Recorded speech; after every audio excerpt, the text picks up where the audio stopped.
Hi everyone, this is Sharan here. Welcome to my channel. Today in this video, I'm going to explain about how to learn data science in 2021. Does it really matter? Does learning data science change over time? Yes, it is important. When I started my career in data science, which was about 10 years back, all I knew was just a little bit of R, a little bit of SQL, a tool called Gephi, which was mostly used for network analysis, and maybe a little bit of linear regression and logistic regression. That's it. It was enough for me to secure a job in one of the fastest growing startups. But today, the scenario is totally different. The industry is very competitive as well as very demanding. It is true that there are a lot of job opportunities in data science, but it is equally true that there are a lot of people who are competing for all those job positions. In 2021, if you want to learn data science and secure a job in data science, it is really important for you to update your strategy and make sure that your learning methodology will help you in securing a job in data science.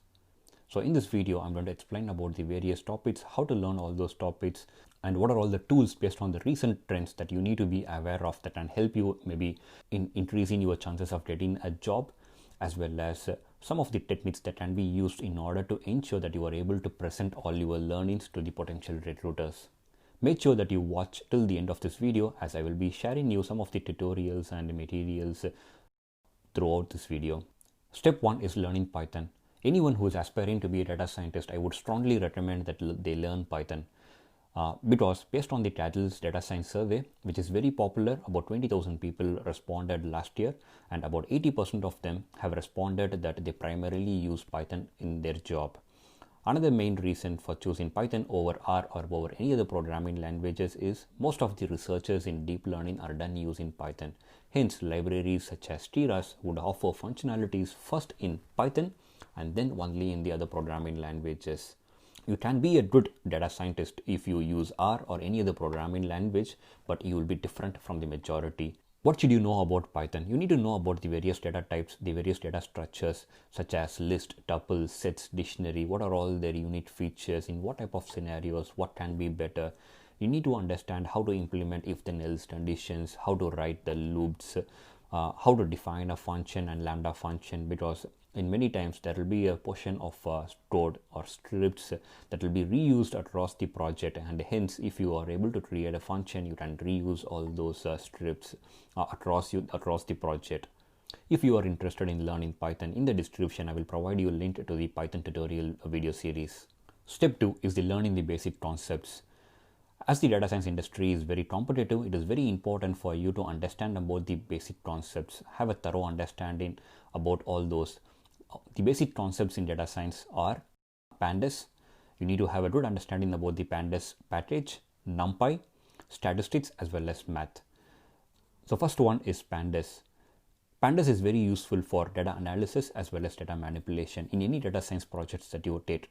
That it can be data analysis projects or like building a predictive model. The two key things that you would be repeatedly doing are the data analysis and data manipulation, and the most important library for that is pandas. Pandas is the most commonly used library by the data scientist. So you need to have a very good understanding about the pandas package.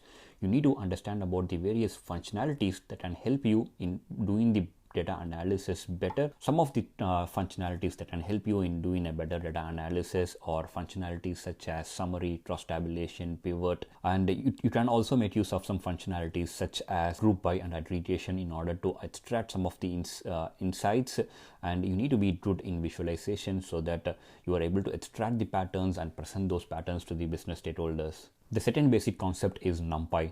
NumPy can also be called as numerical Python, which is commonly used in order to handle the numerical data.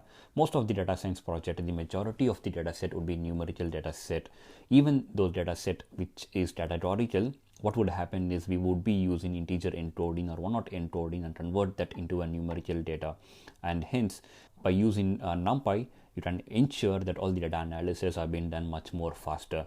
So learning about NumPy is also very important.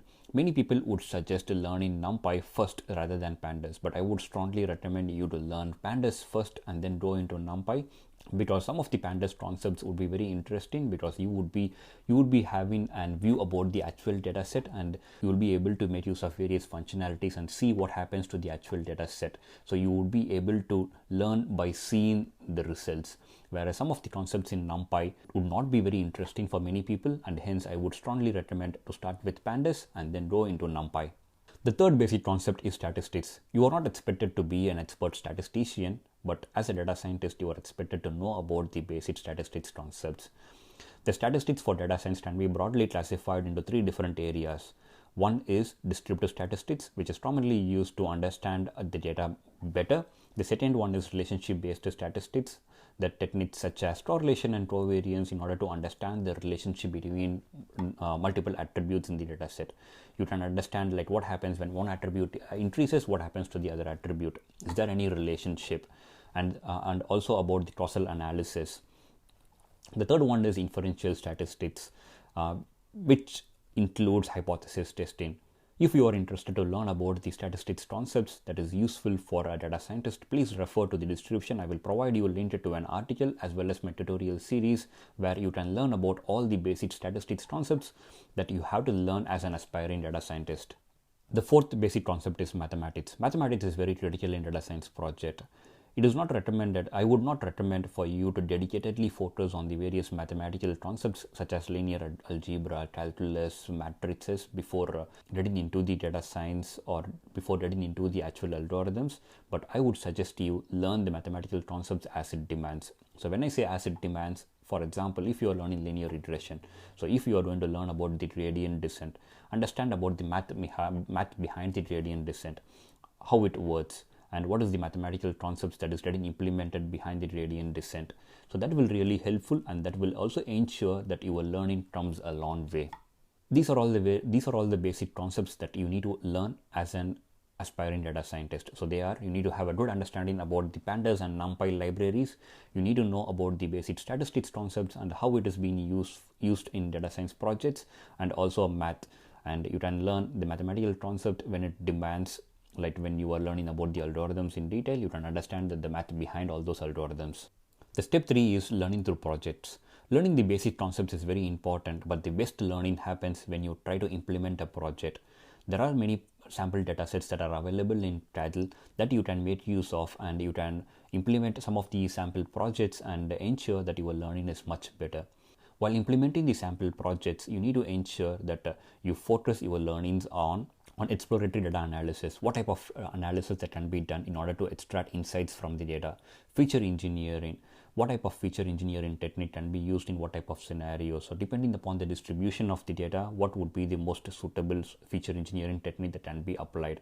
Also depending upon the algorithm that you are choosing, what could be the various feature engineering technique that you can apply on the data set to ensure that the data complies the assumption of the algorithm.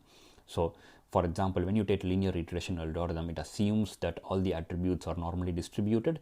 Also, there is a linear relationship between the dependent and independent variable. So if you are using linear regression algorithm, you need to ensure that if your data set is skewed, you need to use suitable feature engineering or data transformation technique to transform the data so that it matches the assumption of the algorithm that you have chosen. The third one is the selection of the algorithm.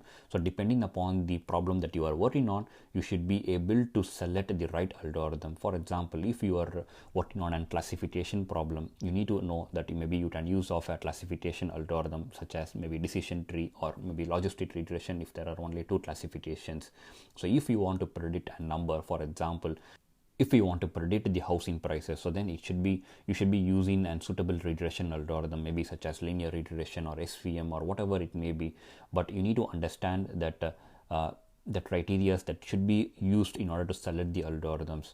If your data set has a lot of categorical data, then maybe you have to think about decision tree or a tree-based algorithm, because the tree-based algorithms mostly works best when you have a lot of attributes which are categorical. And finally, the art of storytelling.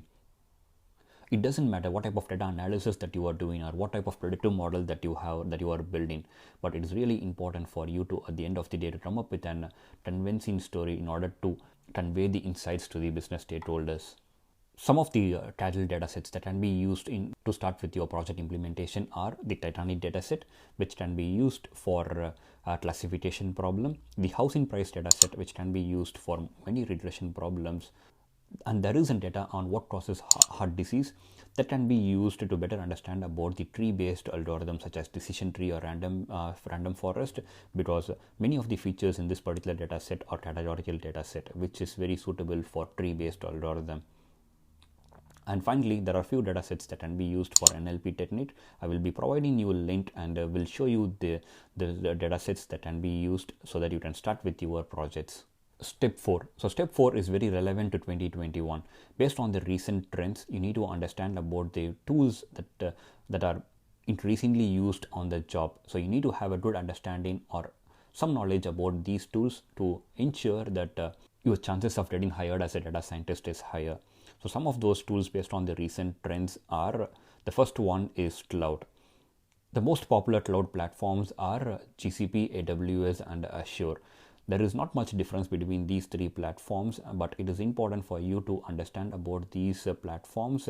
Most of these platforms offers free credit for you to learn the various functionalities of the platforms, how it works. So I would strongly recommend you to make use of those free credits and learn about the tool, learn about the platform that you have chosen, because it would be very helpful. We can see that most of the organizations are moving towards cloud, and hence it will be really helpful for you to have a good understanding about how the cloud platform works, what are all the various functionalities, and make sure that you are able to learn some of these functionalities using the free credits. You need not spend much money.